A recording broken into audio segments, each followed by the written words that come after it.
The conference room smelled like expensive cologne and old leather. My father stood at the head of the table, arms crossed, staring down at me like I was a blueprint with a fatal flaw. Around us sat 12 men in suits, partners in Moreno Engineering, the firm he'd built from nothing. I was 23, fresh out of university, and stupid enough to think blood mattered more than gender. "You want to join this firm?" he asked, voice flat. "Yes, sir. You've studied theory," he interrupted. "Pretty drawings and sustainability fantasies. This is real engineering. Steel, concrete, deadlines that'll crush you if you blink wrong." I straightened my shoulders. "I graduated top of my class." "I can handle you're a woman," he said simply, like stating the weather. "Clients don't respect women. Contractors don't listen to women. And I don't have time to babysit someone who'll quit the moment she gets married or pregnant." The room went silent. Not one partner defended me. Not one! "I won't quit," I whispered. "You already have," he replied. "This meeting is over." I walked out with my degree feeling worthless, and my last name feeling like a curse. That night, I sat in my tiny apartment, staring at my portfolio. Pages of designs I'd poured my soul into, bridges that curved like poetry, housing complexes that breathed with green roofs and solar integration. My father called them childish, impractical, emotional. Maybe he was right. Maybe I didn't belong in his world of rigid calculations and profit margins. But sitting there, humiliation still burning in my chest, I realized something important. I didn't want to belong to his world. I wanted to build my own.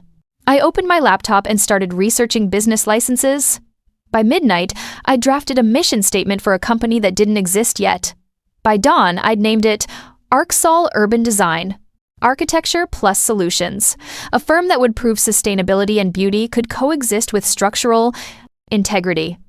My savings account had $6,000. Enough for 3 months of rent and basic software subscriptions. It wasn't enough. But anger, I learned, makes excellent fuel. The first year nearly broke me. I pitched to anyone who'd listen: city councils, nonprofits, small developers. Most meetings ended with polite rejections. "We appreciate your vision, but we need someone with more experience." Translation: someone older, someone male. I lived on instant noodles and library Wi-Fi, taught myself zoning laws from outdated textbooks, learned 3D modeling through free online tutorials at 2 in the morning. My apartment became my office, my bedroom, my war room, then finally a break. A junior city planner named Marcus reached out after seeing my proposal for modular low-income housing. "The department head shot this down," he admitted over coffee, "but I think you're onto something. Let me see if I can push it through quietly." 3 months later, I got the contract. $50,000 to build a pilot project in the city's poorest neighborhood. It wasn't glamorous, but it was mine. Construction began in March. Every morning, I showed up in steel-toed boots and a hard hat, double-checking measurements, arguing with contractors who treated me like a secretary. One foreman refused to take orders from me until I physically climbed the scaffolding and corrected his welding mistake myself. "You always this stubborn?" he asked afterward, grudging respect in his voice. "Only when I'm right," I replied.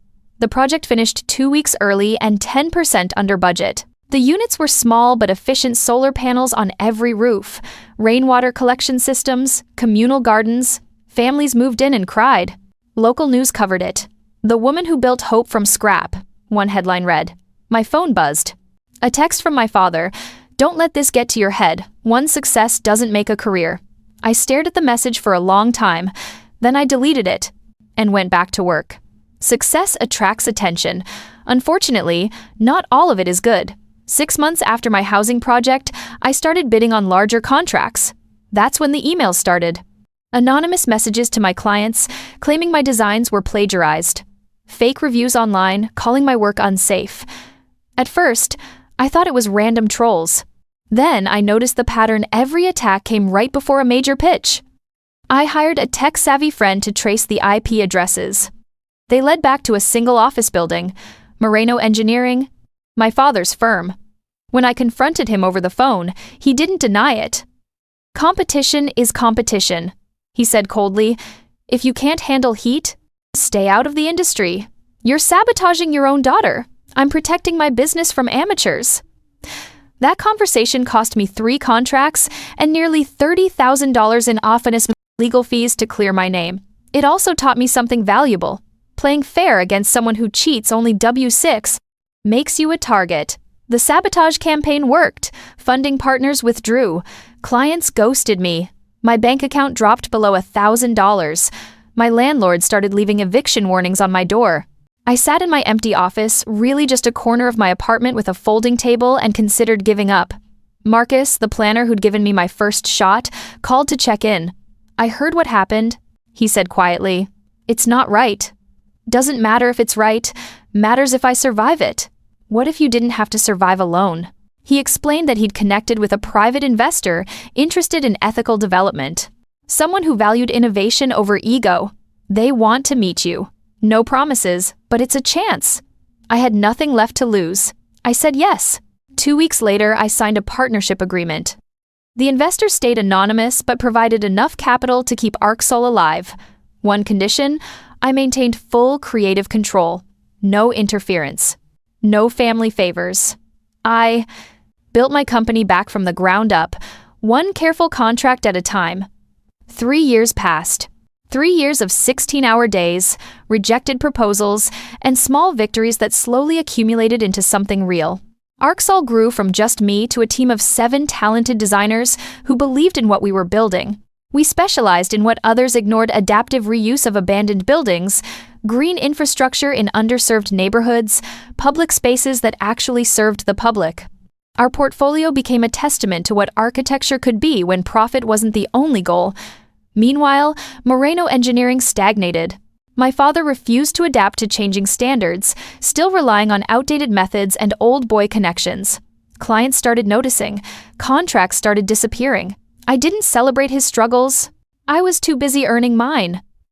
Then came the Smart Bridge Initiative, a massive government project to modernize the city's aging infrastructure with sustainable project management technology, the kind of contract that could define a firm's legacy. Every major company in the region submitted proposals, including mine, including his. The selection committee deliberated for months. I didn't sleep well during that time, running scenarios in my head, second-guessing every detail of our proposal. My team had worked themselves to exhaustion, perfecting the pitch, a modular bridge system that incorporated solar collection, rainwater filtration, and adaptive load distribution. The announcement came on a Tuesday morning.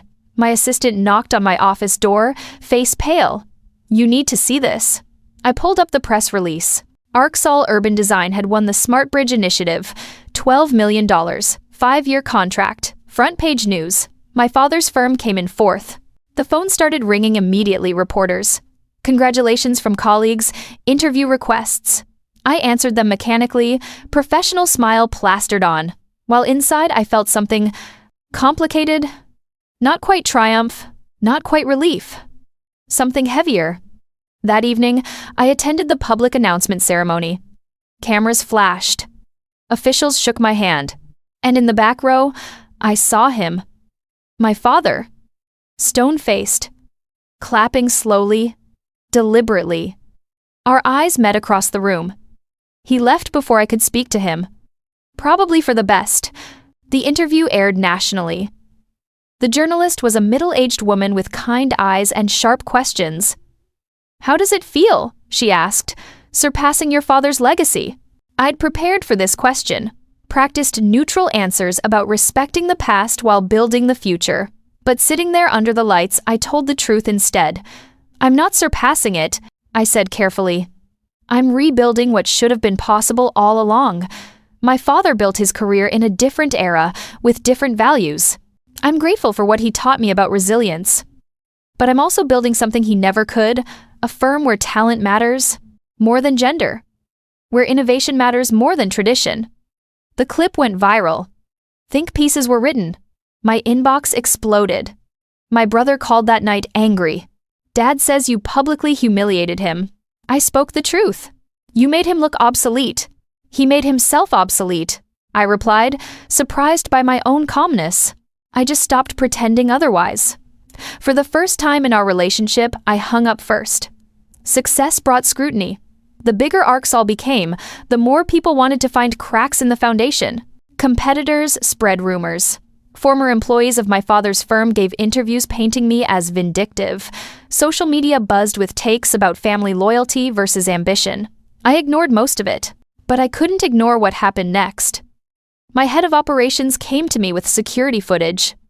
Someone had been accessing our shared server from an unauthorized device, copying project files. The timestamps matched late-night entries by our newest junior architect, a recent hire named Vincent Moreno, my cousin, my father's nephew. I watched the footage 3 times, feeling sick. Vincent had seemed so genuine during his interview, so eager to learn sustainable design practices his previous firm hadn't valued. Now I understood why his resume had seemed too perfect. "Do you want me to call the police?" my operations head asked. I thought about it. Legal action would be justified, but it would also become a media circus. Another chapter in the family drama everyone seemed to enjoy watching. "No," I said slowly. "Not yet. I have a different idea." I didn't fire Vincent. Instead, I called him into my office, closed the door, and played the footage without comment. He went white. "I can explain." "Don't?" I interrupted. "I know exactly what happened. My father planted you here to steal designs. The question is, what happens next?" He swallowed hard. "Are you pressing charges?" "That depends. Do you want to keep being his spy, or do you goad? Want to be an actual architect?" Vincent stared at me. "What?" "You have talent. Your design work, when you're not busy stealing files, is actually innovative. So here's the deal. You feed my father exactly what I tell you to feed him. Dummy blueprints, false specifications. In exchange, you keep your job and I teach you what real architecture looks like. Why would you trust me after this?" "I don't," I said simply. But I trust that you're smart enough to recognize a better offer when you hear one." He took the deal. Over the next 2 weeks, Vincent passed carefully crafted false designs to my father. Structural calculations that looked plausible but contained fatal flaws. Material specifications that would never pass inspection. We tracked every file that left our server. Then we waited. The trap sprung itself. Moreno Engineering submitted a bid for a major municipal contract using the exact dummy blueprints Vincent had leaked. Word for word. Measurement for measurement. The city's engineering review board caught the errors immediately. More importantly, they recognized the designs as stolen work, since I'd preemptively filed the fake plans with the patent office as conceptual studies. The scandal hit like a wrecking ball. Moreno Engineering was blacklisted from city contracts pending investigation. Professional boards opened ethics inquiries. Clients canceled existing projects. My father called my office 73 times in 2 days. I didn't answer. Finally, he showed up in person, pushing past my assistant into my office. "You ruined me," he shouted, face purple with rage. I looked up from my computer calmly. "No, Dad. You copied me. There's a difference. This was entrapment. This was consequences. You spent 3 years trying to sabotage my business. You planted a spy in my company. You stole proprietary designs. All I did was make sure you couldn't profit from theft. I'm your father. You stopped being my father the day you told me I wasn't good enough because of my gender," I replied, voice steady. "Everything since then has just been business." He stood there, chest heaving, looking older than I'd ever seen him. Then he turned and left without another word. Security escorted him out. I returned to work. My hands didn't shake until hours later. Months passed. ArcSol continued growing. We opened a second office, hired 20 more employees, launched a mentorship program for young women in engineering. The Smart Bridge project broke ground to huge fanfare. I stopped checking news about Moreno Engineering, stopped wondering what my father was doing, stopped carrying the weight of his approval, or lack thereof, on my shoulders. Then, one rainy Monday, my assistant buzzed the intercom. "Miss Moreno, there's a Mr. Richard Moreno here. About the senior engineer opening." My coffee cup stopped halfway to my lips. "What? He says he has an appointment. Should I send him away?" I stared at my calendar. We'd posted the position 2 weeks ago after our lead structural engineer retired. Over 100 applications. I'd reviewed most of them personally. I didn't remember seeing his name. "Give me 2 minutes," I said. Then, sent him in. I used those 2 minutes to breathe, to remind myself I was in control, to prepare for whatever came next. Nothing could have prepared me. My father walked through the door, and my breath caught. He looked smaller somehow, thinner. His suit, once impeccably tailored, hung loose at the shoulders. Gray streaked his hair more heavily than I remembered. His hands trembled slightly as he clutched a folder. He didn't recognize the office logo at first, didn't connect the modern glass and steel space with the daughter he'd dismissed. His eyes scanned the walls, photos of our completed projects, awards, press coverage with something like confusion. Then he saw the nameplate on my desk. Director, Ava Moreno, founder. He froze. The folder slipped from his fingers, papers, scattering across the floor. "You," he whispered. "You're the director?" I stood slowly, came around the desk, and picked up his resume, scanned it quickly. Outdated software certifications. No recent projects. A 5-month employment gap. "Please sit down, Mr. Moreno," I said professionally. "Let's discuss your qualifications." He stood, rooted in place. "Ava, I didn't know." "It's Miss Moreno during business hours," I interrupted gently. "Would you like water before we begin?" Something crumbled in his expression. He nodded mutely and sank into the chair across from my desk like a puppet with cut strings. The interview was the hardest thing I'd ever done. Not because he made it difficult, but because conducting it fairly meant treating him like any other candidate. And every question revealed just how far he'd fallen.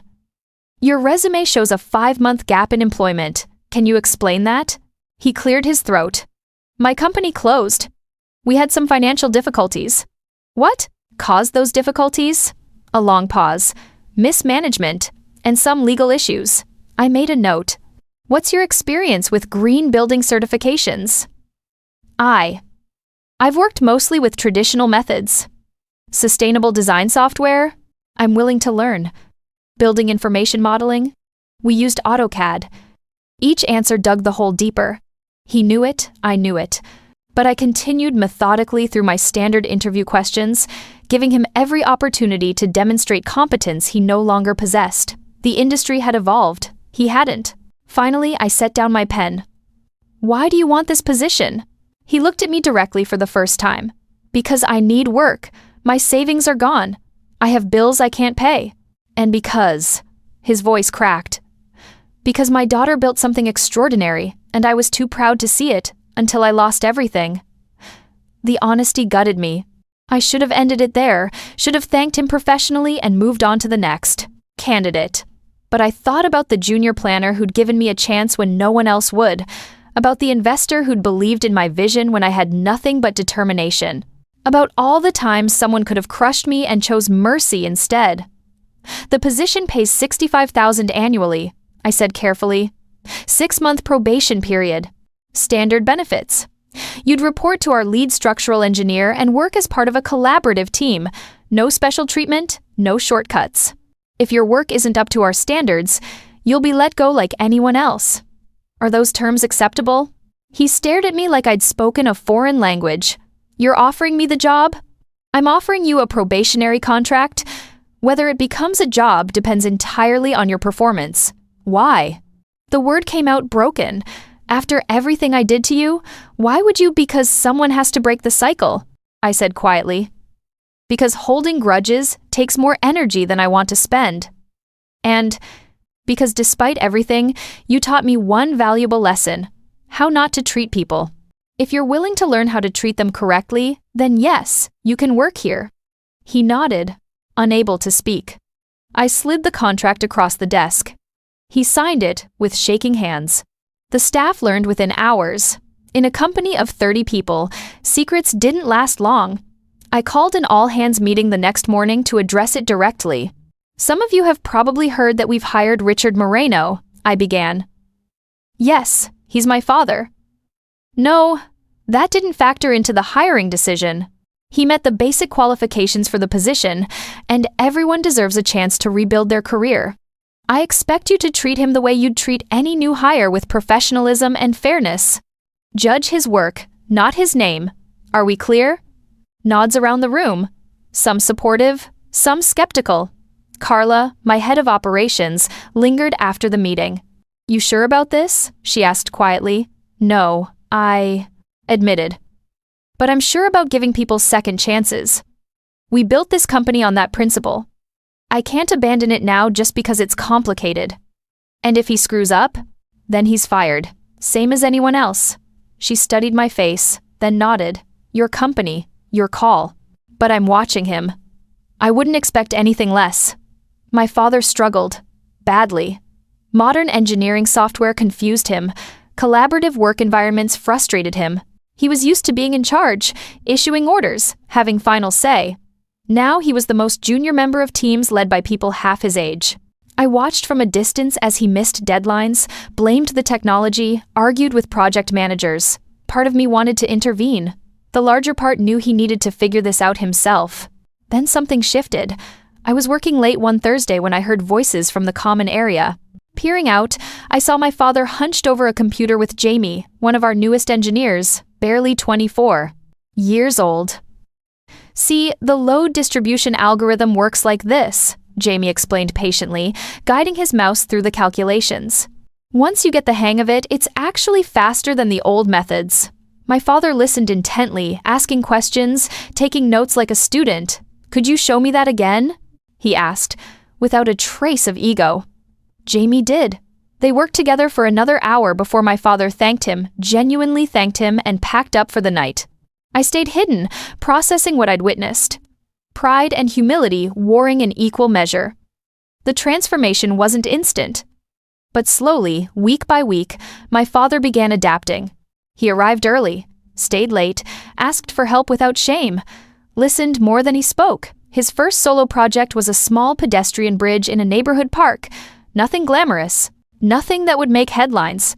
But he approached it with a care I'd never seen from him before, researching accessibility standards, consulting with community members, incorporating feedback from the team. When the bridge opened, he stood in the back during the ribbon-cutting ceremony. A little girl in a wheelchair crossed it first, grinning. My father's eyes glistened. That's the first time I've built something that made someone smile, he told me quietly afterward. How does it feel? I asked. Like I wasted a lot of years building the wrong things. We stood in silence, watching families enjoy the park. Not quite reconciled, but not quite enemies anymore either. 6 months into his probation, disaster struck. We were conducting a site inspection on the Smart Bridge project when a temporary support structure collapsed. No one was seriously hurt, minor bruises. One sprained ankle, but it could have been catastrophic. The project manager immediately started damage control, preparing statements, looking for scapegoats. I arrived on site expecting chaos. What I found was my father standing in front of the construction crew, taking full responsibility. The failure was in my section calculations, he said clearly, to reporters who'd gathered. I approved the temporary supports. I missed a stress factor. This is my error, not ArcSol's. The company maintains the highest standards. I failed to meet them. The cameras ate it up. My head of operations pulled me aside. He's falling on his sword for you. I know, I said, watching him answer questions with uncomfortable honesty. That'll tank his career again. Maybe, or maybe it's the first truly honest thing he's ever done professionally. Later, in my office, I reviewed his calculations. Found the error. It was small, the kind that happens when you're learning new software and trying too hard. Fixable, not fireable. But he'd owned it publicly before I could spin it. Protected the company's reputation at his own expense. For the first time in my life, I felt proud of him. That evening, he knocked on my office door. I was still there at 8 p.m., as usual, reviewing project timelines. He stood in the doorway looking exhausted. Can I come in? I nodded. He sat across from me, in the same chair he'd occupied 6 months earlier for his interview. Everything had changed. Everything felt the same. I owe you an apology, he started. You already apologized when, not for today, for everything. He met my eyes, for telling you that you weren't good enough, for sabotaging your business, for treating you like competition instead of my daughter, for measuring your worth by my standards instead of recognizing your own. His voice broke on the last words. I stayed quiet, letting him finish. You built something greater than I ever could, he continued. Not just this company, a whole different way of thinking about what engineering can be.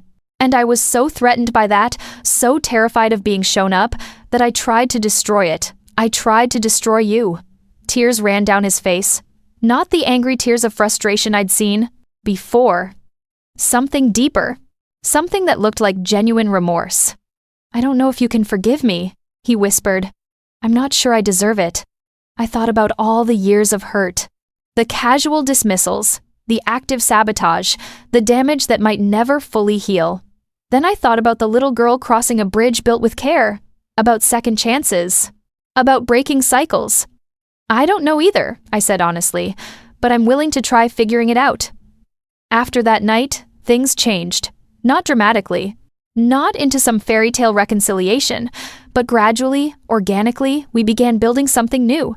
Not a father-daughter relationship in the traditional sense, something more complicated, colleagues with shared history, wounded people learning to trust again.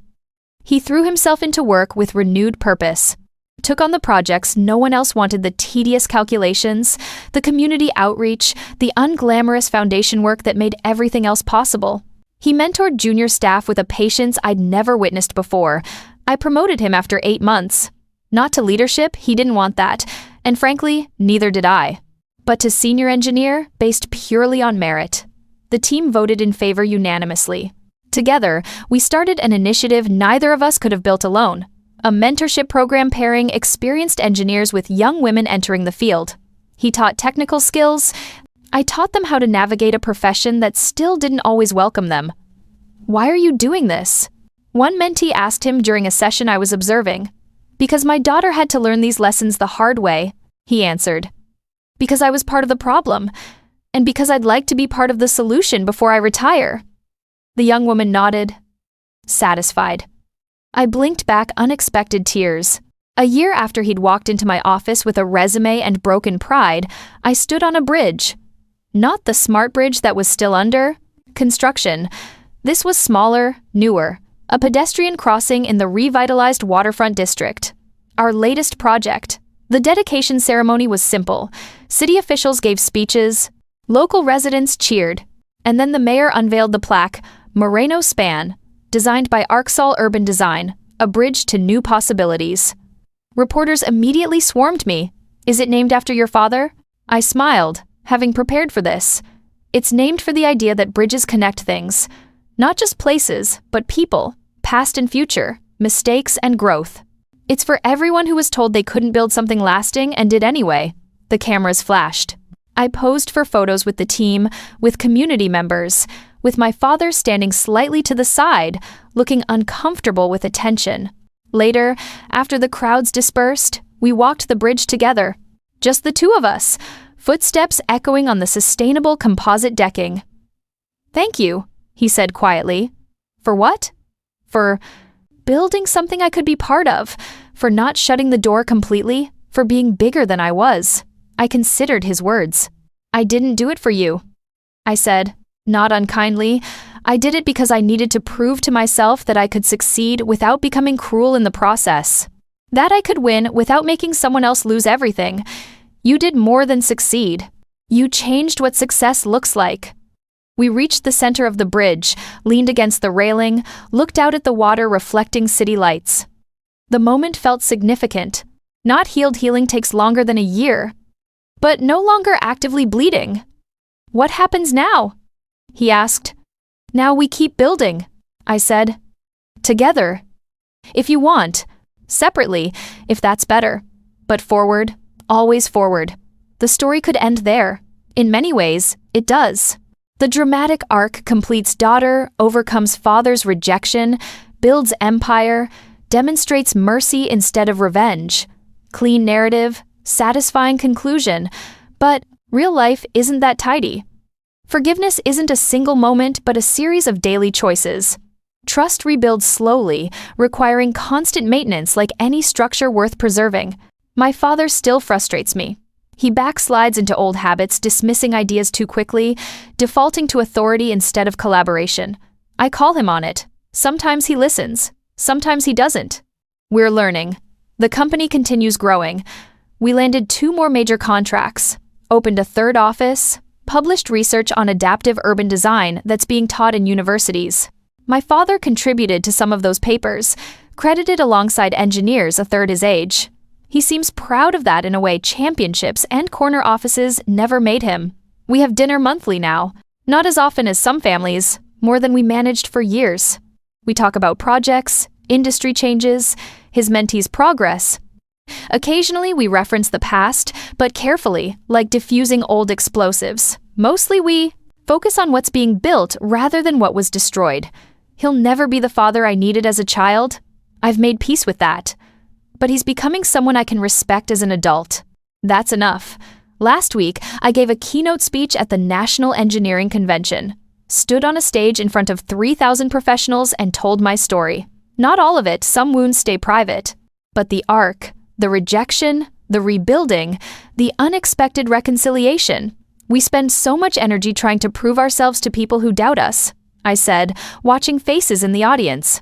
Trying to earn validation from those who withheld it. But the greatest architecture I ever designed wasn't a bridge or a building. It was the life I built after I stopped waiting for permission to build it. Applause, questions, handshakes afterward. And in the back of the auditorium, nearly invisible, my father watching with an expression I'd never seen before. Not pride exactly, something humbler. Gratitude, maybe. That I'd let him witness what I'd become. Driving home that night, I thought about the girl who'd sat in a conference room 5 years ago, being told she wasn't good enough. About the woman who'd chosen to build anyway. About the father who'd torn her down and the imperfect person he was trying to become. Nobody's story ends cleanly. We're all unfinished blueprints, constantly under revision. But standing on foundations built from failure and stubbornness and unexpected grace, I realized something. I'd proven everything I needed to prove. Not to him, to myself. And that made all the difference.